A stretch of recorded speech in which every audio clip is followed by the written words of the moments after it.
So I recently had a chat with Yogev Gabay. He's one of my favorite YouTubers. He has an incredible channel where he analyzes really complex rhythms. He's the best at doing that I've come across. He's also a monster drummer who's played with people like Tigran Hamasyan. And we sat down and just had a chat about YouTube and rhythm and just music in general. And it was a really good time. So if you enjoy this, please go and follow all of Yogev's stuff. I'm going to post all his links down below. And I'm also planning on doing some more interviews in the near future. So if there's people you'd like me to talk to, please let me know in the comments. For now, enjoy my conversation with Yogev. I really appreciate you coming on and talking to me. Ah, no, sure, man. Sure. I'm happy to be here. Yeah, I'm a huge fan of your videos and your Thank you. and Hago too. Is that how you say it? Hago? Your Sure, band, I'll yeah. go. Hey, go, yeah. Hago. I'm gonna just butcher every pronunciation with my American. Probably. So how do you pronounce your name? That's Try it. oh gosh. Yogev? Is it Gam? That's pretty good, actually. Yogev?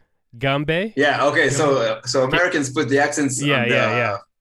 Yeah. So the Hebrew pronunciation is Yogev. Yogev? Yeah, but the Americans just always call me like Yogev. Yogev, yeah. Whatever. Okay, all right. Well, close enough. Yogev Gambe. Go Exactly. full American. I'm not going to pretend like I can do any of that. I've lived in the U.S. my whole life, so you went to Berkeley, right? Is that? Yes, I did. So you were in the U.S. for a little while then. I'm coming back in a week and a half. Nice. Where are you headed? My girlfriend is in Boston at the nice. moment, and I haven't seen her in like 6 months. Oh wow, that sucks. So that's yeah. We started the pandemic and we moved to New York at the beginning of the pandemic, and it just kind of just whatever happened with all that, and I'm here and she's there. Okay, But, so you ended up going back because of all that. Yeah, I just lost all the money I ever had, basically. So I kind of had to come back here. Yeah.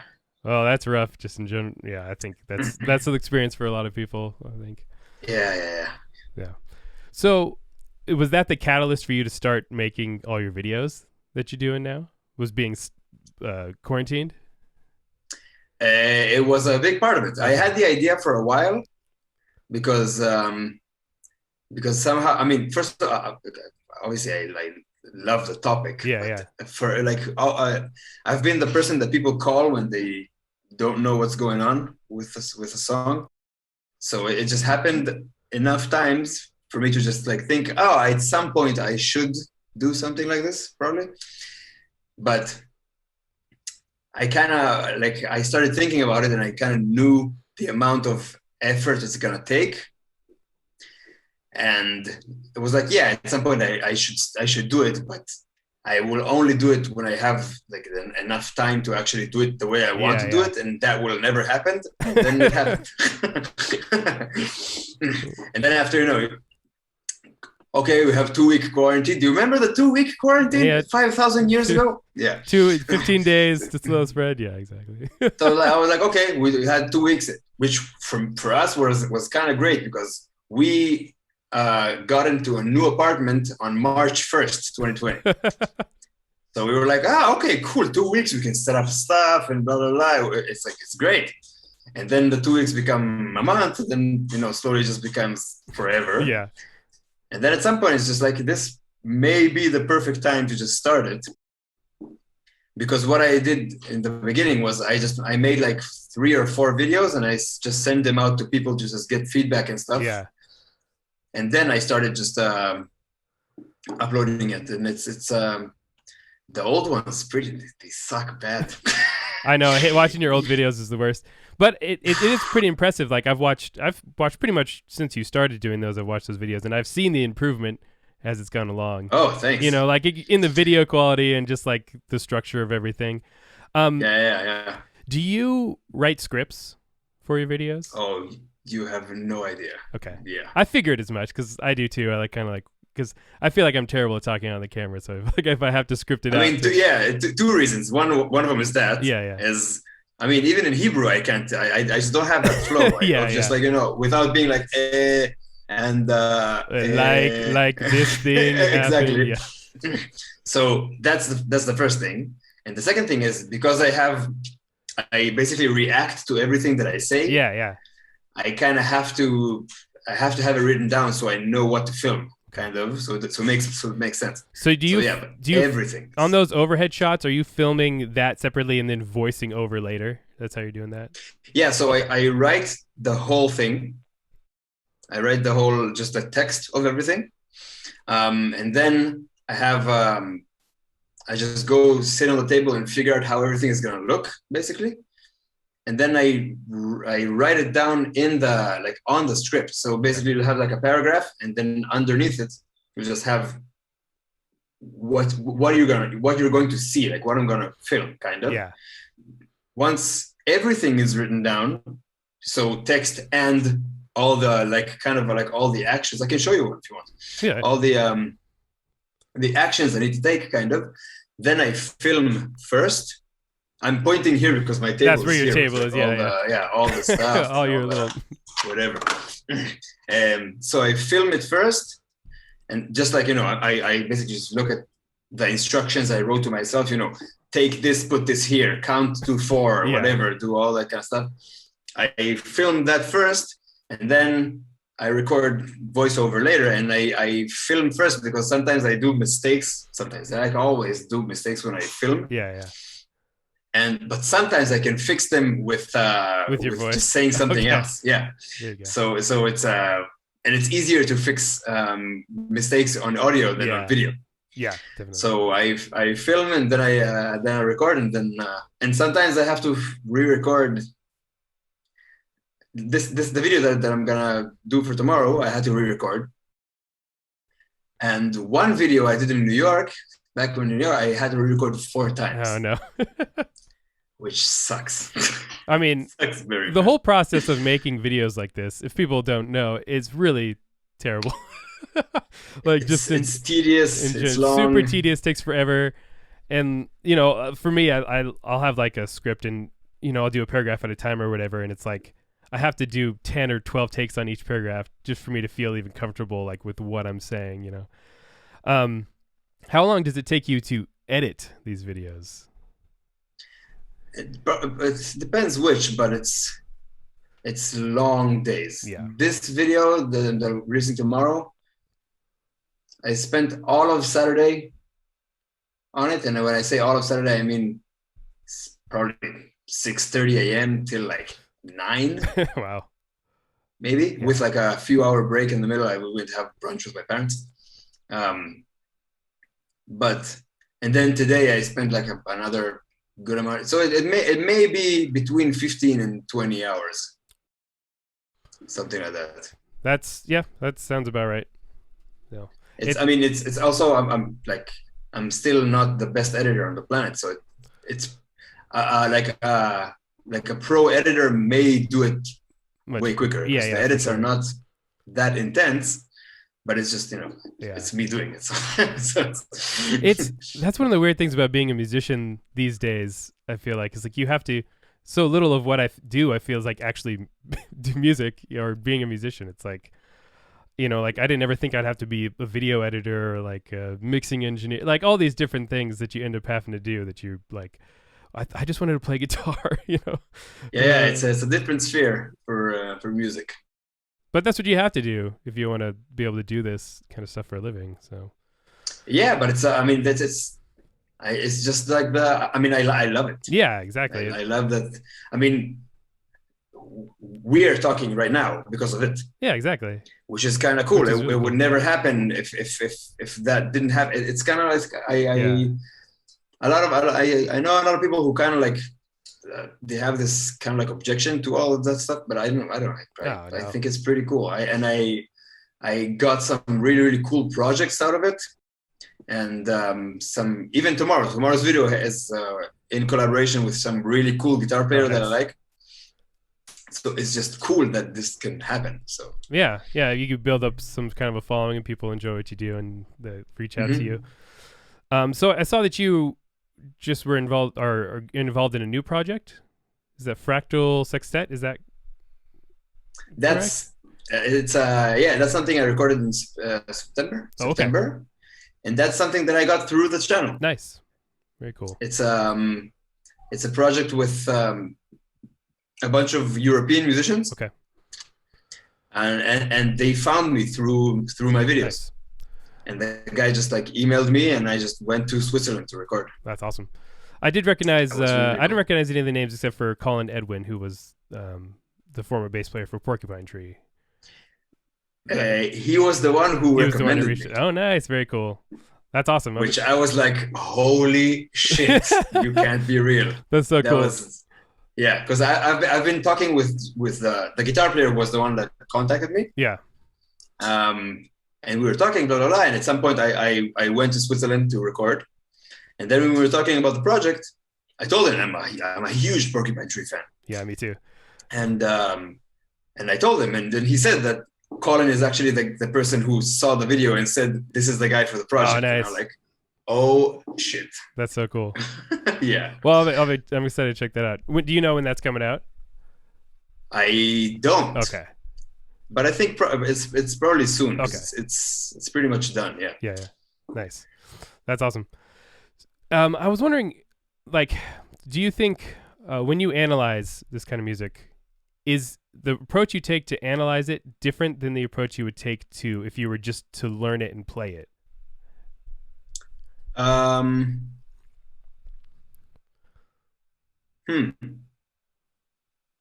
guess it depends on which song. Yeah. I guess because first of all, when I analyze stuff, especially if I have to present it, I triple check everything. Yeah. And I check, I also look at other instruments and blah, blah, blah, and all that. If I have to learn it on drums, I can kind of just, I can kind of just count on my ears more. But I've been doing it for so long. I've been dealing with this kind of music for so long that just analyzing the stuff, it's there anyway. Yeah. Regardless if I do it or not. And most things, not most maybe, but a lot of the things I've been doing this enough for just I can just like hear it and just kind of like know what it is. I mean, to an extent, if I have to, whatever, if I'll have to play something, I don't know, I can't, but like Animals, Litters or Meshuggah stuff or blah, blah, blah, that stuff I need to probably sit down and just like figure it out. Because it's complex just, enough, yeah. Yeah, it's just one step like further.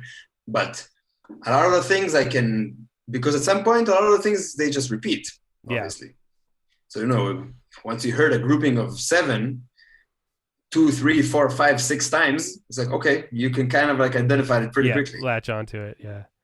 Yeah, so it's so it probably depends on the song. Yeah. Yeah, I think it's interesting because like. As you're saying, if it's not as complex, I think just playing it, if you're used to doing this kind of stuff, isn't that difficult. But then if you have to sit down and try to like analyze it and figure out how you're going to explain it to someone else, like that's another step that you wouldn't normally do if you're just playing. Yeah, because I don't have to I have all of my background. I don't know if that makes sense. Yeah, no. But so when I listen to something, it's my listening has advanced so much because I've been doing it so much that a lot of preconceived ideas that I have are just already there. That's what I come to the table with kind of.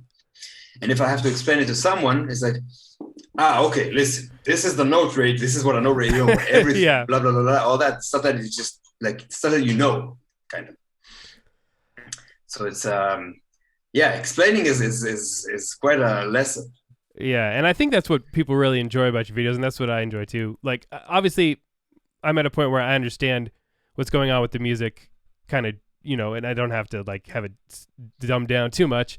But I like what you do is that you make it, I think, pretty easy for people who maybe don't have as much experience to kind of like be like, okay, that makes sense, as far as like understanding a rhythm. That was one of the goals. To because I mean the way I see it, at least, everything that has to do with rhythm is more like a puzzle than like you don't have to really know music theory. Yeah, it's a different kind of. So I try as much as I can. I try to just not use Western notation as much as I can. I mean, obviously, I use it in real life all the time. Yeah. But in the videos, I try to just make it, because the ideas are simple. It's just basically just, you're playing with blocks. You bring this one here and this one here and this like whatever, stuff like that. And it's I believe it's more simple than what other people believe. Yeah, it's all like I was trying to do it, tell people like just to think of it as numbers and like basic math, pretty much. I think if you know like addition and subtraction, you can pretty much do the majority of this stuff. Everyone, I mean, a few people ask me like, "You must be crazy at math." It's like, not really. No, I mean the amount. it's very specific kind of like, yeah. It's the tricky part is translating math to music. That is very hard to explain, because the number 5 in math means one thing. The number 5 in music can be, I can play it in so many different ways. I can make you feel different things. And that it's hard to detach the feeling from the number, or vice versa. It's hard to attach a feeling to a number. Yeah. So it's yeah, it's kind of difficult. But I mean, I saw a couple of your videos, and I saw the first one I saw was the Animals Leader one. And I mean, so that's freaking high level stuff. Yeah, and like I'm using notation for the most part, which I think I do run into a lot of limitations with that, because some of these rhythms don't necessarily fit in kind of the Western music theory sort of thing that well. So you have to come up with sort of weird ways to get around that. But that was really, I mean, that was the hardest song I've probably analyzed rhythmically. Like a lot of stuff I'm doing is not that extreme, but I don't know. I thought it was a fun challenge anyway. They released it, and then like a bunch of people in my comments just like send me that song. Like you have to look at that song, and I already had like a list of the things that I wanted to do, and I was like, oh my god, like fucking Matt Garskis, we're gonna probably kill me with whatever they did. Yeah. I listened to the song, and it's like, this is gonna take me so long to do this, and then I'm like. And then your video was suggested. Yeah. And I'm like, okay, please, if this is a good, because I don't, if I see videos that songs that other people did videos about and they're good, I don't do videos about them. I just share those because I don't see the point. Yeah, there's no reason to double down. So I saw it and I was like, please, if it's good and it's correct in my standards, I'm just gonna share this with everyone and then I watched it and it's like, thank God I'm not gonna do this video. Well, you're welcome. So I just, it's great, man. And I just shared it with everyone who asked. I'm like, I'm actually not gonna do it because there's a really good one here. So. Okay. Yeah, no, for sure. Like I've seen a couple of videos, like some of your videos, you've done songs, and there were ones that I thought about doing. I was like, nah, there's no reason to. If someone else has already done it, then that's. I saw a few that I just. Didn't agree with the way it was analyzed, I'll just give it my version. But some videos are like, I mean, if you want to know how this, there's. Yeah, and that's the interesting thing about, I guess, the YouTube music theory sort of community or whatever. It's like there's a lot of really good stuff out there, but it's like anything on the internet. You got to like weed through the stuff that isn't so good too, because there's a lot of analysis out there. You're like, I don't know about that. But so when you're picking songs to analyze, is that like, are you doing a lot of suggestions based on what people want? Or are you also doing kind of what you want to do? Or is it like a combo? It's a combo with more, probably more emphasis on what I want to do. Okay. I mean, I track all of the suggestions that I get. Some of them are just, either like, for example, a bunch of people want me to analyze a Dance of Eternity. Oh, yeah. Which it doesn't have even one polyrhythm in it. Yeah, no. Or maybe has one. Yeah. It's just, a bunch of just like changing meters. Time signature changes, yeah. Which I may do a video about just because it's funny to just do that. But it's like some suggestions are just not really. I don't really have much to say about them. But some of the stuff, I mean, some of the stuff in the channel are from just people just send me a song and it's just like I never heard of this artist and this is amazing. Yeah, a lot of the stuff. But I do have an agenda that I want to like push through. So I'm trying to kind of like balance between stuff that people want and stuff that I want to just make more like. I want to put an emphasis on all the Indian stuff that I like. I want more people to know about that. I kind of want more people to know that polyrhythms doesn't have to be in like a super metal setting. There's also plenty of other genres that just have polyrhythms, but those videos don't do as well, which is fine by me. I'll just post a Meshuggah video and just it would work. Of course, people like it. But I'm just trying to. There's this preconceived idea about polyrhythms that is, it's an extreme method, so extreme musicians use it, and it's like. Sorry, my camera went away. It's coming back. It timed out. So I'm like, I mean, sure, yeah. There's a lot of. I have a shit ton of metal examples. There's a lot, but there's also other ways to do it, and I just like I want to like raise the awareness of just the method and not just the stigma people have. Yeah. Yeah, you're more interested in you have certain. I mean, obviously there's certain music I think you want to turn people onto that you enjoy that you think they should enjoy as well, which is great. But also you probably have certain concepts you're trying to really talk about, and you can't always do that if you're like doing a bunch of suggestions of doing Meshuggah songs. Yeah, and I try.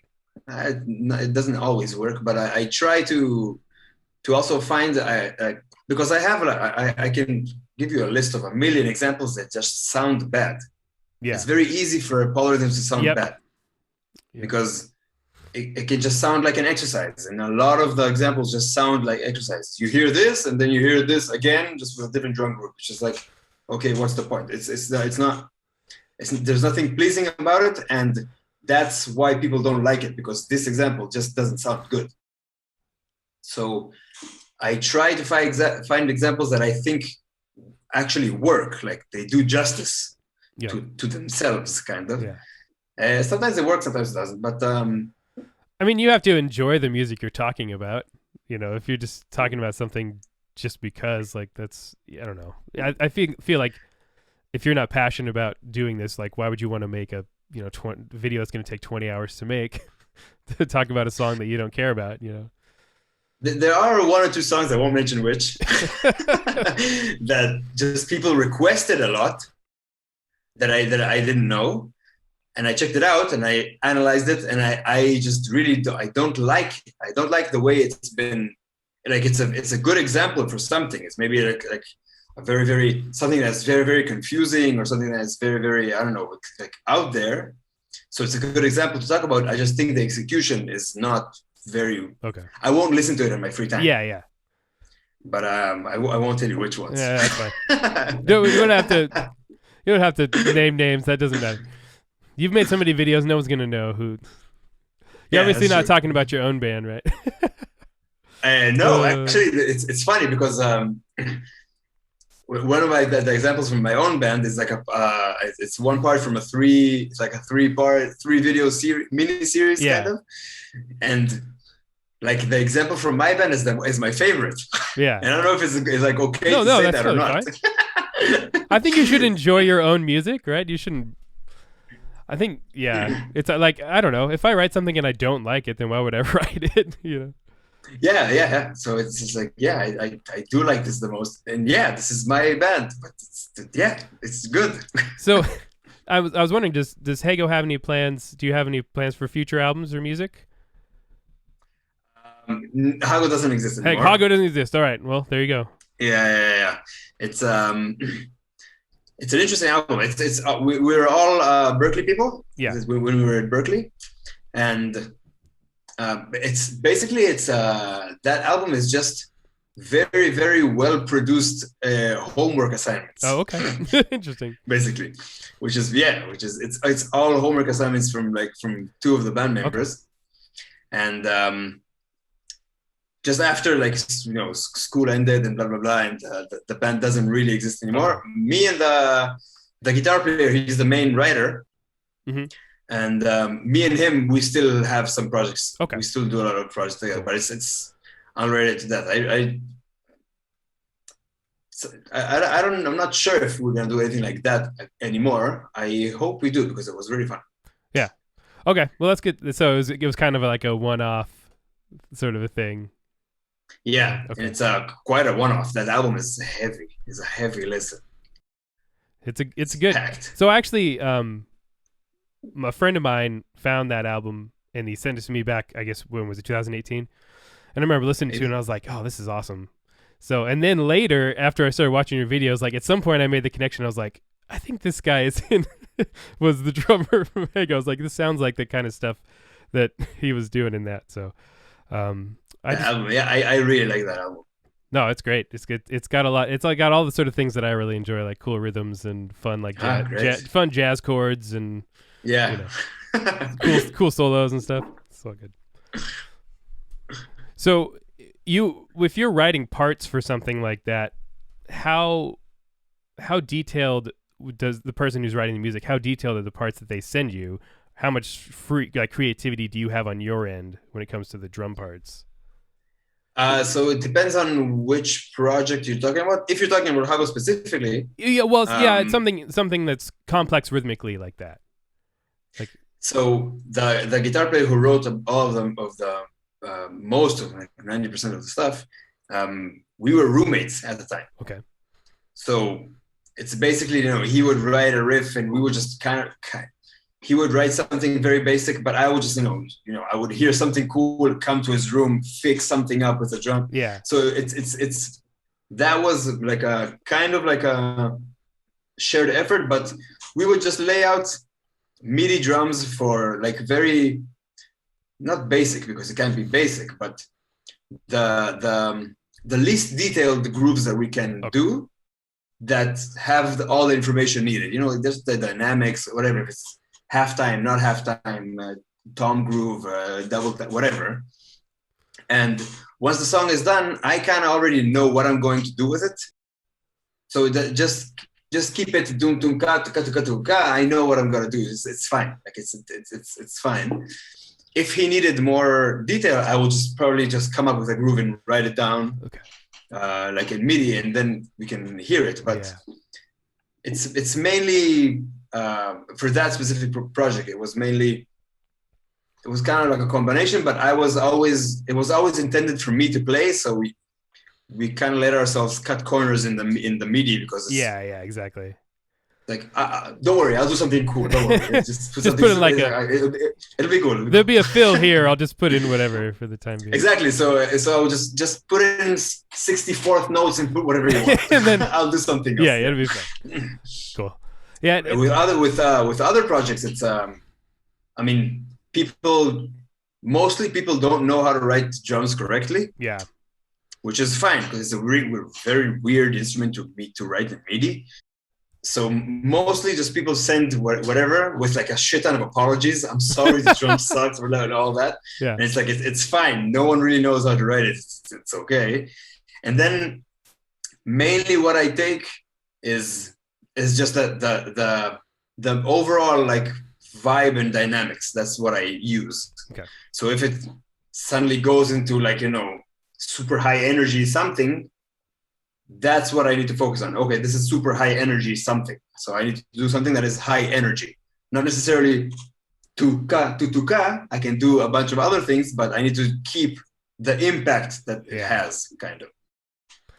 Well, that's interesting because I don't know. I get that too sometimes with guitars. Like if someone sends you music or something to learn and record, it's like they don't really understand the way that instrument is played. Like sometimes you get something, you're like, I don't know what I'm supposed to do with this. Or I'm guilty of that. I did that. Or you get like chords that are impossible to play. Like I can't. Either that I wrote a riff that has very high stuff on Yeah.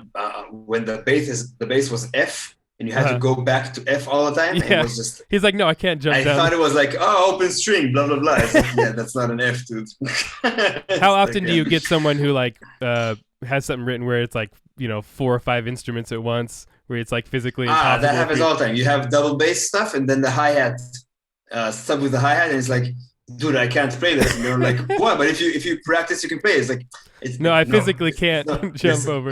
It's like I can't. No. But I bet if I was to write something for like a saxophone player, they'd be like, "What the heck is this? Like, like I was supposed to play this." I So- kind of think it's easier for when it comes to melody. I think it's on one side it's easier because I can write a melody, right now, and you can probably find a way to play Oh, it yeah, on for your sure. instrument. And then, but the flip side of it is if I write a melody and it doesn't work, there's a problem, because if you change it, you changed my melody, which I don't want. But if we stick with my melody, it can't be played. With drums, it's kind of different because no one really. It's gonna sound bad. No one really cares what the drums. You know what I mean? yeah, I know. So it's like if I hit this cymbal or this, if I do this fill or this fill, it doesn't really matter. It's mainly just the impact. It has to have the same impact. Yeah. So I'm very free to just. I'm doing it right now. I'm recording this album from this guitar player in a month or two, and he sent me some MIDI drums, and I don't do any of his parts, but I do something that has the same dynamic impact, kind of. Yeah. It kind of varies. I feel like for myself, I've gotten, well, because I've used program drums for the last couple of years on a lot of stuff, like I've gotten super detailed on the drums themselves because I want to try to make it sound at least somewhat realistic. And so like as I've gone along, I used to write just like a basic groove, you know what I mean? Like kick following guitar or whatever, and like backbeat or whatever.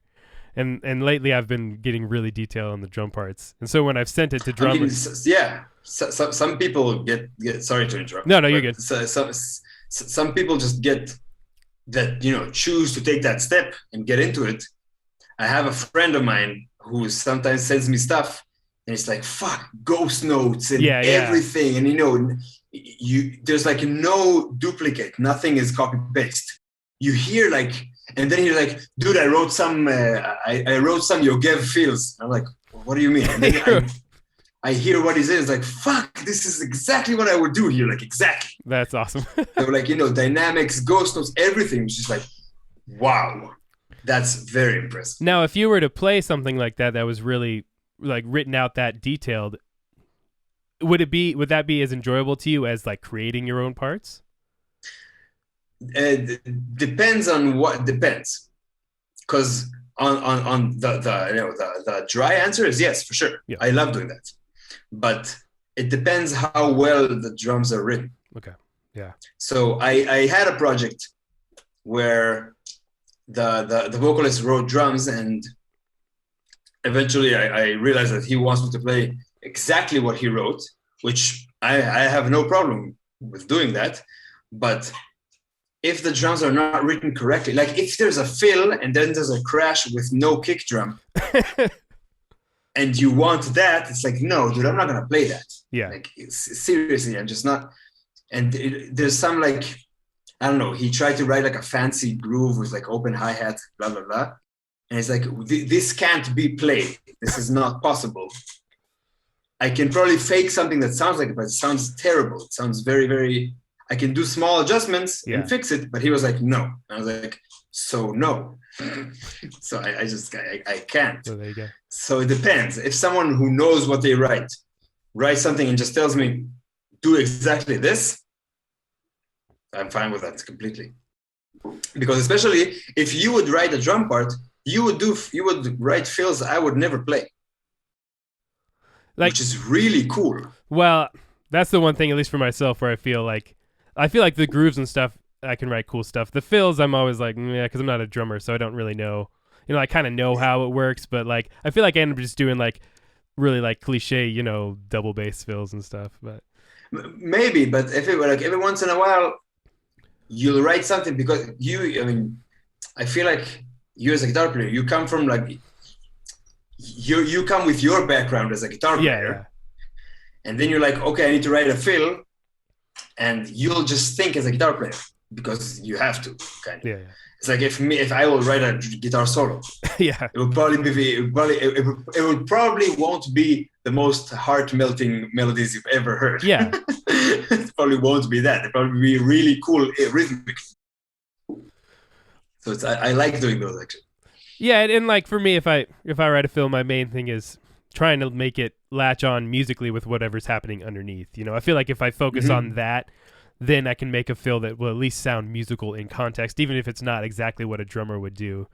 You know, if it's like hitting. But sometimes drummers would fall to the trap of like, oh, I need to play a drum fill, shut off all the music, I'm playing a drum fill, kind of. And you won't have that tendency. Yep. Because you don't have drum fill agendas you want to play. Yeah. Like, dude, I learned this fucking cool 6-stroke roll. I want to play it. I'm going to look for a place to play it. It's like, no. Yeah. There's music, and you will react to the music. It's different. Yeah. And that's something I've had to put aside as a guitar player is like if I'm writing music, because I feel like I end up writing, I have more focus on writing music now than I do even playing guitar. And like I have to put aside my guitar player when I'm writing because so much of me wants to be like, okay, well, it's time to throw in like a cool lick here or whatever. But then and when I think about it, I'm like, well, that's not really the best thing for the song at this point during it. So you have to kind of like put your ego out of it and try to do what's best. Yeah. That's why there's not too many guitar player albums that I like. You very much hear you just hear it. It's just like, okay, now it's just a bunch of stuff, like an excuse to support the solo that you learned. Yeah, and I grew up with that stuff, like all the Joe Satriani, Steve Vai, like the Shredder album. Yeah. And that was me too. That was a big influence growing up, and some of it's really cool. But I kind of agree when I look back on some of it. I'm like, this feels just like a backing track for a solo. There's a bunch of I mean, if you listen to drummers' albums as well, nothing. It's like, okay, this is very cool rhythmic stuff or very cool grooves. But give me something. I want to give me a melody. Give me something. What would be like a drummer album that you really like? There's one album, the Swiss drummer called Automatic. You know Tigran Hamasyan? Oh yeah, I love Tigran. So his drummer. Okay. He has an album that is just very much not a drum album. It's just like just beautiful songs. Which surprisingly, I mean, it doesn't seem like from the channel, but that's mostly what I listen to is like a lot of singer-songwriter stuff. I love that kind of stuff. And one of his albums, I forget which one, I bought one a while back, is simply amazing. A lot of the other drummer stuff, it's just like, I lose interest very quickly. I'll have to check it out. I mean, I'm a huge Tigran fan. You played with Tigran, right? Mm-hmm. Right about that? When you were Berkeley? Or I was Berkeley, I played with him. He came to Berkeley for a show and like workshops and blah, blah, blah and all that. And that was his show had like 3 big parts. One was like a solo piano thing, and then he had a thing with an orchestra, and then he had like the fusion set. So I was part of the fusion set, but then he called me to sub for a couple shows, which was incredible. How was it learning that stuff? It's interesting because at that point I was and am a huge fan, so it's kind of like you knew the music. I don't really need to learn anything. Yeah, I've listened to it so many times. It's like up until he asked me to play, it's like I kind of know it, but and he also gave me like 3 months in advance. Okay, that's a lot. There was a lot of time, but there was no rehearsals. For that show. So it's a trio show. It's me, him, and a bass player. Yep. And we had no rehearsals. We just fly to Portland. It was in Portland, Oregon. Oh, nice. Fly to Portland, and sound check is the first time we meet. Wow. And the music is not the easiest stuff ever written. So my goal was just like, okay, I have to get to a point where 2 weeks before the gig, I am so sick of playing this music because I played it so much. That's where I want to get to. And I mean, I had to practice. I practiced stuff like, which was very funny. I had to practice stuff like during, let's say, piano solos. I had to remember to practice like, who am I looking at, because who is cueing out. Stuff like that, stuff that, you know, like live cues and stuff like that, that you just get over time. I don't have the luxury of doing it all of the time. I'm just gonna do it once. So I just kind of got to a point, and I got to a point where a week or two before, I was just I really didn't want to go practice, because I'm like, I can't listen to these songs. I just can't. I'm gonna puke, because I just go there and it's just like serious, like, oh, okay. It's like, oh, 3 more songs. Jesus God. I wanted to get to that point. So the music is so easy for me to play that I can actually be, you know, with my head, looking for like eye contact, because it's going to be stressful. And it worked. It was a great show. Nice. So how much improv, when you're playing with Tigran, how much improv was there? Or how much of it was like planned out? Because it feels like his music is very much composed, at least when I listen to it. His music is very, very composed, and his drum parts are very, very composed. There are some solo sections that are maybe a little bit, there's a little bit of freedom. I didn't take that much of, like, you know, too many risks or something, just because, you know, it's the first time I play in that scenario, and probably the last time I play with that scenario. I don't want to screw it up. Yeah. I don't want to try something fancy and then, you know, whatever. There was one song that had like a big, like, improvised intro. So that was completely just, you know, do whatever you want. But that was kind of mellow. So it's just like, you know, sounds and blah, blah, blah. Yeah. So it was, but a lot of it is written down, which makes it easier to prepare for. I feel like you'd want to have some kind of rehearsal if there was going to be more improv involved, because you'd want to be able to play off the other people at least a little bit. But yeah. But I mean, you know, it's part of the job. But it's kind of like going, if you go play a Meshuggah gig now, you have all the information ahead of time. There's nothing that you would have to, like, you know, okay, I have to wing it on the spot. No, everything is written down. Okay. Everything is. Were you on a click for that one? No click. Okay, so that's more loose.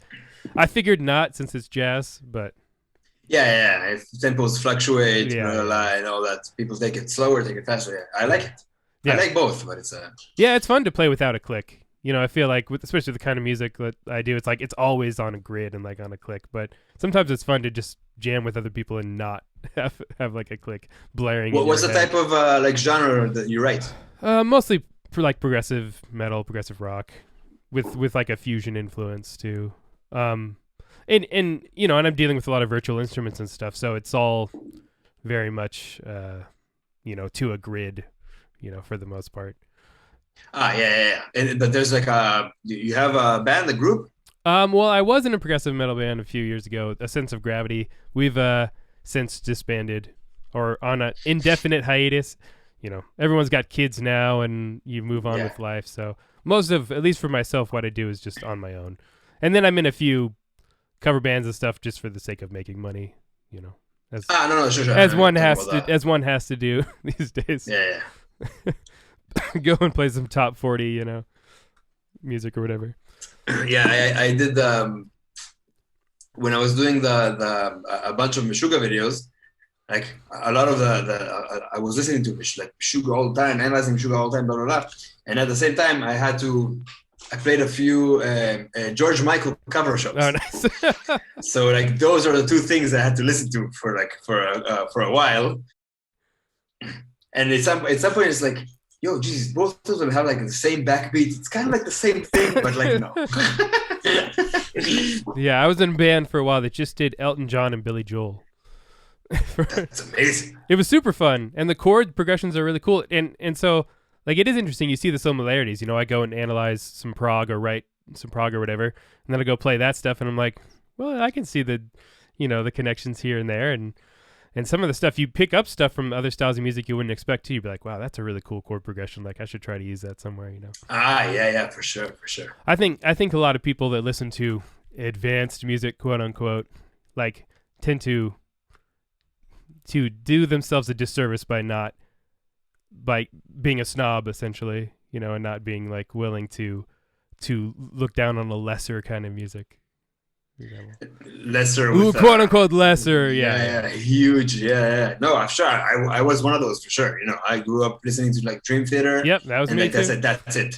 Yeah, and then I mean, it came to a point where it's like I'm not gonna listen to that because that's not Dream Theater is harder. Yeah, it's more advanced than this. This isn't. So I won't listen to this. This isn't technical enough. I can't listen to this. Exactly. But then I kind of like realized it's like, okay, you don't have to be a kid about it. It's not necessarily like you don't have to stop listening to Dream Theater to go on and listen to other stuff. Yeah. Which at least here, I don't actually I wonder how is it there because a lot of like better part of almost 100% of people that I grew up with who listen to like prog and whatever when they grew up, when they transferred to other styles, they stopped listening to previous stuff. So like there was the Dream Theater phase, it's over, and now there's a new phase. Or there's like a metal phase that is over, and now there's a jazz phase. Now that's over, and that doesn't exist anymore. It was never like that for me. I kind of just like accumulate. I still have like days where I just put on whatever 6 degrees from top to bottom. No, and I'm actually kind of the same way. Dream Theater was like the first big band for me too, and as I kind of learned other things, and I feel like it all just kind of added on top of each other for myself. Like I went through a phase where I was listening to a lot of fusion, and then it was a phase where I was listening to super heavy like extreme metal and whatever. And now it kind of, I feel like it just kind of all kind of combined together in some point. I think that's kind of, it's interesting if some people like move on and like never look back to what they had before. I don't know. I feel like that's how you come up with your own kind of style and sound as a musician, is like just combining as many things as you possibly can. At least that's been my experience. I agree. Because it's like if you just listen, like you can tell if a musician just listens to one other musician, because they end up being just like a copycat. You can just hear it. Yeah, or even if they just listen to a couple, or just like one style of music, But if you're willing to like open yourself up to as many things as possible, I feel like that kind of starts to give you your own sound, I mean, and you can hear that. That's the thing. You can hear that. What's a good example? I just heard something. You hear like this metal band that went to this section where, like, Opeth would have a lot of those, where you hear the section and it's like, you guys clearly listen to a lot of stuff. Yeah. This doesn't come from metal. And I love it. No, it didn't. Yeah, it's interesting. I mean, I don't know. I feel like if I even learning and playing pop music, like that has influenced myself as a musician, and I think in a good way, because it's kind of made me think about different things than I would normally think about. So, well, I really appreciate you talking with me. It's been real fun. It's a pleasure. I'm always happy to talk about music. Yeah, talking about music is always a good time. So where can people check you out if they don't know? YouTube will probably be the best. Yeah, I guess, because YouTube is like the full episodes are there. All of my stuff is there. My YouTube channel is currently mainly probably the time-consuming stuff. Though I also have some like obscure covers there that I did. You have a couple of interviews too that you've done in the past. I watched a few of those. Yeah, I tried to do those. I just got to. I just realized that it's very stressful. Yeah. To do those. No, it is for sure. It's so I got to the point where it's like, oh, maybe I'll do it. Maybe I'll continue with those later. And I'm trying to get more people to participate in those. But interviews are kind of weird. But I think YouTube is probably the best place to find me. And I would guess that a lot of the people that follow what I do are already following you because, someone doing somewhat similar stuff. It's so similar stuff. Yeah, it's I know that I directed a bunch of people from my comments to your channel, and I'm sure there's a huge overlap. Well, I really appreciate that. It's obviously you have a much larger following me, so it's great when you're willing to reach out to the little guys. You're doing a great job. So it's just like if I wouldn't do it if I didn't agree with what's said and was the way. Oh yeah, for sure. No, and I appreciate that. That makes me feel good about doing that kind of stuff. Because I feel like sometimes I have an imposter syndrome. Like why do I really have the skills to do this kind of stuff? But we all have that syndrome. I think that's called just being a musician in general. Exactly. So I got to a point where I understood that everyone has it. Yeah. So it's like, so I'm just like everyone. Okay. I think 95% of being a musician is just like crippling self-doubt. Exactly. Yeah. It's just It's like, am I good enough to do this? And you just push through it because you enjoy music so much. That's exactly, and it's it's so there's the psychological side of being a musician is very interesting. That's a whole nother thing. Well, thank you so much for being here, and anyone who's watching, please check out all of Yogev's stuff. And I'm gonna try to do another interview with other people here in the future. So thank you.